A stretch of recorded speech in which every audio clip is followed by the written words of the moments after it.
ये देखिए खाना खाने में क्या क्या है। ये आलू पालक की सब्जी है, ये आम का अचार है, ये अमूल बटर है। इसके अलावा ये है हमारे मूली के पराठे जो कि आज विहान और मैं खाने वाले हैं।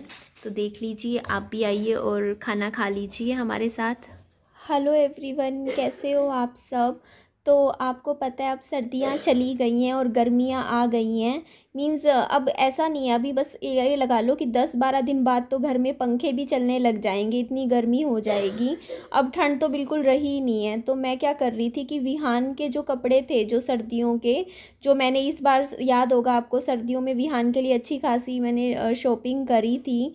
तो वो सारे कपड़े ना मैंने अब क्या कर रही थी, मैं तय कर कर के बेड में जगह थोड़ी थोड़ी बना रही थी। वैसे तो आप देख ही सकते हो बेड मेरा पूरा फुल है, बेड में कहीं भी कोई जगह आपको नहीं दिख रही होगी सामान रखने की। पर फिर भी थोड़ी थोड़ी बना रही थी, मैं साइड में रख रही थी कर कर के, क्योंकि ये सामान फिर जगह तो बनानी पड़ेगी। और मेरे पास कुछ नहीं है स्टोरेज के लिए, मेरे पास एक ये बेड ही है जिसमें मैं अपना सामान रखती हूँ। विहान के भी जैसे कपड़े हो जाते हैं, छोटे कपड़े मैं ना विहान के मतलब फेंकती नहीं हूँ, मैं रख देती हूँ अभी संभाल के फ़िलहाल। क्योंकि फिर मम्मा कहते हैं कि ना, जैसे क्या होता है, जैसे देखो विहान की इस बार मैंने ना नीचे की पहनने की काफ़ी सारी वो ली थी, जो गरम वो नहीं होती, गरम टी शर्ट सी होती हैं। तो नेक्स्ट टाइम क्या होगा कि उसकी बाजुएं निकाल देंगे तो वैसे आ जाएंगी, जैसे नीचे पहन सकता है बच्चा। तो इस तरीके से कुछ कुछ ना कुछ एडजस्टमेंट कर लो तो ठीक है ना, थोड़े पैसे ही बच जाते हैं। तो यहाँ पे देखिए मैं सारा सामान बहुत ही अच्छे तरीके से प्रॉपर सेट कर रही हूँ, लगाने लग रही हूँ। तो दिन का टाइम है, अपना खाना पीना हो गया है। खाना पीना होने के बाद अब ये काम है तो ये भी निपटा देते हैं। कुछ साड़ियाँ भी थी जो बाहर रखी हुई थी, क्योंकि मैं साड़ियाँ नहीं पहनती हूँ, तो वो साड़ियाँ भी मैंने आज बेड में लगा दी है। तो बेड में ही लगा लो कि मेरा सारा सामान, मतलब मोस्टली मेरी जितनी है साड़ियाँ हैं वो रखी हुई है, या फिर कुछ सूट जो बिना सिले हुए हैं वो भी मैंने इसमें बेड में ही लगा के रखे हुए हैं। तो आप देख सकते हो कितने अच्छे से मैंने बेड को थोड़ा जचा के इसमें सामान मैंने डाल दिया है। और आपके कमेंट्स आ रहे थे, आप कह रहे थे कि आप ना ये जो गद्दा है आपने ये नया नहीं ख़रीदा। तो मैं अभी ख़रीद नहीं रही हूँ, मैं सोच रही हूँ कुछ टाइम रुक जाती हूँ एक बार गद्दे के लिए। अभी मैं नहीं ले रही। आप कह रहे थे कि ये वाले जो पुराने गद्दे हैं ये फेंक दो, उसके बाद नया गद्दा अच्छे वाला जो होता है ना, 7-8 हज़ार रुपये तक का आता है, वो ख़रीद लो। तो मैं ख़रीद लूँगी, लेकिन पहले अभी नहीं। पहले मेरे लिए सबसे इम्पोर्टेंट है कि मैं जो प्लॉट जो मैंने लेने लग रही हूँ मुझे उसके पैसे चुकाने हैं। एक बार जब प्लॉट के पैसे पूरे कंप्लीट हो जाएंगे मैं चुका दूंगी, और मैं रजिस्ट्री करवा लूँगी। उसके बाद मैं गद्दा भी ख़रीद लूँगी। और फिर मैंने अभी इसलिए नहीं लिया था क्योंकि अभी छोटा बच्चा है ना, कई बार बाथरूम बेड पे कर देता है। कई बार वैसे आप कहते हो डाइपर पहना के रखो, लेकिन फिर भी कई बार ऐसा हो जाता है फिर भी कि नहीं ध्यान रहता। तो ये गद्दे ऐसे हैं ना, अभी 6 महीने और 5, मतलब मैं सोच रही थी कि विहान थोड़ा सा और समझदार हो जाएगा, उसके बाद मैं ये गद्दे पूरे निकाल दूंगी। अभी क्या होता है, कई बार अगर बाथरूम कर देता है ना विहान, तो मैं ना धूप में रख देती हूँ गद्दा। तो अभी ये पुराने गद्दे हैं तो ये ख़राब भी हो जाएंगे तो कोई इतना दुख नहीं होने वाला। तो बस अभी 4-5 महीने बाद रुक के एक बार मेरा उस घर वो प्लॉट लिया जाए, और इस घर की जो जिस घर में मैं अभी बैठी हुई हूँ उस घर की मुझे रजिस्ट्री करवानी है। और आपको पता है रजिस्ट्री करवाने के लिए भी 50,000 रुपये लगते हैं। तो इसीलिए मैं अभी थोड़े से मेरे को पैसे जोड़ने पड़ेंगे। तो एक बार मैं ये दोनों काम ज़रूरी हैं, क्योंकि देखो ना मैं अभी प्लॉट लूँगी एक, उसकी भी रजिस्ट्री करवानी है, उस पर भी अभी पैसे लगने हैं, वो तो मैं कर लूँगी, हो जाएगा, अरेंजमेंट कर हो जाएगा। और उसके बाद इस घर की एक रजिस्ट्री करवानी है। तो ये दोनों काम होने के बाद फिर आगे मतलब नए सिरे से मैं पैसे वैसे थोड़े बहुत जोड़ना शुरू करूँगी। और आप सब भी मुझे कमेंट करके कहते रहते हो कि थोड़ी सी अपनी सेविंग करनी शुरू कर दो एक, मतलब ऐसी सेविंग या तो विहान के नाम से कर लो, या अपने पास ही थोड़े से मतलब 50,000 एक या लाख रुपए तक अलग रख के अकाउंट में रख लो, कि कल को कभी भी कुछ दिक्कत आ जाए, लाइफ में कुछ भी हो जाए तो किसी से मांगना ना पड़े। तो 1-2 लाख रुपए तो आपके पास होने चाहिए एक तरीके से, इस तरीके से कि मतलब 50,000 तो हो कम से कम रुपए ऐसे कि जो आपने अलग से रख रखे हो, जो आप ना कहीं भी ना खर्चो, कभी दिक्कत आ जाए लाइफ में तो आप उसको यूज़ करो। तो ऐसे भी 50,000 रुपये मैं रखूँगी, जमा करके आने वाले टाइम में रख दूँगी, बस उनको मैं छेड़ूँगी नहीं बिल्कुल भी। और आपके कमेंट्स बार बार आ रहे थे, बोल रहे थे कि ना आप पूरी बात बताओ क्या हुआ था। मतलब मोस्टली कमेंट ये आ रहे थे कि पापा जी की तबीयत कैसी है और पापा जी कहाँ हैं।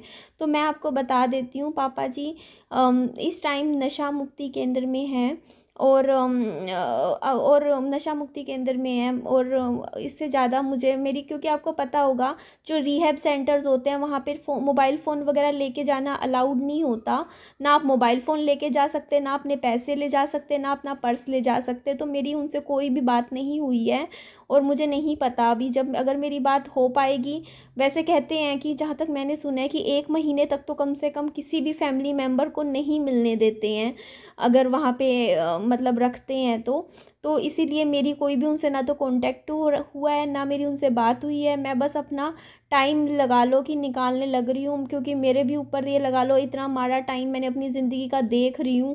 पहले पति चले गए हैं, उसके बाद अपना यहाँ बैठी हूँ, बहुत मुश्किलों से एक छोटा सा ही रहने का जगह बनाई है मैंने अपनी। तो बस अपना एक एक दिन करके बिज़ी रहती हूँ, अपना काम करती रहती हूँ, अपने बच्चे में मन लगाए रखती हूँ। बस अब तो मैंने सब कुछ ना सच कहूँ तो भगवान के ऊपर छोड़ दिया है। मैंने कहा देखो भगवान करेंगे जो करेंगे, अच्छा करें जो होगा। बस परीक्षा ले रहा है भगवान, मैं क्या करूँ। मैं तो बस अपना जो मिल रहा है लाइफ में उसके हिसाब से ही बस अपनी ज़िंदगी चलाए जा रही हूँ। तो यहाँ पे देखा ही होगा आपने, मैंने तकिए इतने अच्छे से सेट किए थे और विहान ने क्या किया, सारे तकिए उठा के नीचे बार बार फेंक देता है। ये ऐसे ही करता है। मैं जैसे कई बार क्या होता है ना, अलमारी भी जचाती हूँ ना, तो मैं अलमारी जचा के हटूँगी और ये सारा कुछ फिर से बिखेर देता है। बस इसको देख देख के ही बस मैं थोड़ा सा मुझे हिम्मत आ जाती है। और पता नहीं अभी फ्यूचर का नहीं मालूम मुझे, लाइफ में आगे मुझे क्या फेस करना है, क्या क्या चीज़ें होनी हैं। बट अंदर ही अंदर सच कहूँ दिल में एक डर सा बैठ गया है, एक ऐसा डर जो हमेशा ये लगा रहता है, पता नहीं आज क्या हो जाएगा, अब क्या होगा। एक होता नहीं कि लाइफ नॉर्मल चलती रहे, सब कुछ आराम से चले, तो वो चीज़ें तो लगा लो लाइफ में मतलब रहती नहीं सब, या फिर सबकी लाइफ में यही चीज़ें होती है कुछ ना कुछ। 2 दिन ठीक चले, जब ठीक निकलेंगे, तीसरे दिन फिर कुछ ना कुछ लाइफ में ऐसा हो जाएगा कि माइंड वैसे ही डिस्टर्ब सा हो जाता है। तो बस मैं ये मेरे साथ ये होता है कि मैं जब भी मेरा माइंड अपसेट होता है, मैं परेशान होती हूँ ना, तो मैं तो ना घर के काम करने लग जाती हूँ, कुछ ना कुछ कमरे की साफ़ सफाई करने लग जाती हूँ। मैं बैठती नहीं हूँ फिर उस टाइम भी।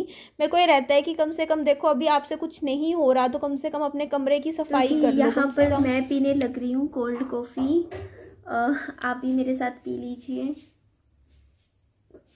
कभी कभी तो अच्छी लगती है ये वाली, पी लेती हूँ। रखी हुई है, इतना गर्म कॉफ़ी पीने का मन नहीं करता तो मैं तो ठंडा दूध फ्रिज में रखा होता है, मिक्सी में घुमा के कॉफ़ी डाल के अपनी कोल्ड कॉफ़ी बना लेती हूँ। यहाँ पे आप देख सकते हो मैंने सफाई कर दी थी, ऑफ कैमरा कर दी थी। और यहाँ पे मैं आपको दिखा देती हूँ, ये बैग आपको ध्यान होगा, ये दोनों बैग मैंने मेरे पापा जी के लिए मंगवाए थे, पापा जी को गिफ्ट करे थे। तो मैंने मम्मा को बोल के मंगवा लिए यहीं पर, जब पापा जी है ही नहीं यहाँ पे तो फिर जब आएंगे यहीं आएंगे, तो मैंने कहा ठीक है अपना यहीं पर ही रख लो। और पापा जी के मैंने वो भी मंगवाए थे ना, याद होगा आपको, रुको मैं आपको दिखाती हूँ। यहाँ पे ये वाइल्ड स्टोन का ये डीओ परफ्यूम मैंने यहीं रखवा दी है तो पापा जी के ही, पापा जी के लिए मैंने गिफ्ट किया था, बस मैंने रखवा यहाँ दिए। मैंने कहा कि कभी आएंगे यहीं पर ही रह लेंगे आगे। तो यहाँ पर ये देख लीजिए, रूम की क्लीनिंग कर दी थी मैंने, देखो साफ़ सफाई सारी हो गई थी। और बस ऐसे ही है, यहाँ बैठ जाती हूँ। कई बार ऐसी फीलिंग आती है ना कि यार अब अंदर बाहर वाले कमरे में नहीं बैठना, तो मैं इस अंदर वाले रूम में बैठ जाती हूँ, यहाँ से कोई बुक उठाती हूँ और पढ़ना शुरू कर देती हूँ। इसके अलावा थोड़ी रसोई की भी मैंने क्लीनिंग कर दी थी, बस ये तो खाना वाना बना था, थोड़ा बहुत तो फैलता ही है, इतना तो चलता है। और यहाँ पे आप देख सकते हो सफाई हो गई थी, विहान अभी सो रहा है। और यहाँ पे देखिए चेयर्स लगी हुई हैं, मम्मा भी सो रहे हैं, आराम कर रहे हैं, बस लेटे हुए हैं, सो तो कहाँ रहे होंगे। विहान सो रहा है, नहीं मम्मी भी सो गई है, मम्मी की भी आंख लग गई है, चलो अच्छी बात है ये तो। और दोपहर के अभी 4:20 हो गए हैं और मोटर लोगों की चल गई है, आवाज़ आ रही है। मम्मा से मैं चला ही देती हूँ थोड़ी सी देर। फुल है मम्मा, तो फिर तो फिर तो ज़रूरत नहीं है मोटर चलाने की, बंद रहने देती हूँ मैं फिर मम्मा। ठीक है, इस वीडियो का हम यही एंड करते हैं। और जो मेरा ये निशान है ये तो जाते जाते जाएगा, अभी 3-4 दिन लग जाएंगे। अभी देखो कितना काला काला सा हो रखा है, हो जाएगा ठीक, पर धीरे धीरे होगा। मैं थोड़ा सा इस गरम कपड़ा लेके थोड़ा सा मैं इस पे करूंगी ताकि ये थोड़ा सा जल्दी हो। बल्कि मैं ना गर्म पानी से नहाती हूँ, जब मैं गर्म पानी इस पे लगाती हूँ तो मुझे आराम मिलता है, थोड़ी सिकाई सी हो जाती है। तो कोई नहीं, हो जाएगा ये तो ठीक। बस इतना ही कह रही थी कि अपना साफ सफाई हो गई है बस। अब मैं क्या करूंगी, अब मैं कोई भी ब्लॉग नहीं बनाऊंगी आज के दिन, जहां तक मुझे उम्मीद है नहीं बनाऊंगी। अगर मन किया तो 1-2 मिनट का कुछ क्लिप लगा तो ले लूंगी, वरना नहीं, क्योंकि मैं आराम करना चाहती हूँ, मैं थोड़ी देर सोना चाहती हूँ। सोने का तो बस मैं ऐसे बोल रही हूँ, मुझे नींद खुद नहीं आती, पता नहीं कैसी लाइफ हो रखी है। बस हाँ ये है कि लेटी रहूंगी, थोड़ा सा रेस्ट हो जाएगा मेरा 1-1.5 घंटा। और आज कोई ब्लॉग शूट नहीं करूंगी अब, और नेक्स्ट डे करूंगी। मतलब मेरा तो आएगा ब्लॉग आएगा, पर सुबह मॉर्निंग में शुरू करूंगी। अब मैं थोड़ा आराम करूंगी। तो ठीक है जी, इस वीडियो को हम यहीं एंड करते हैं। मेरी वीडियो अच्छी लगे तो लाइक कीजिएगा, मेरे चैनल को सब्सक्राइब कीजिएगा, और दोस्तों में फ्रेंड्स में शेयर भी कर दीजिएगा। और अपना खूब सारा ध्यान रखिएगा। Bye bye, take care.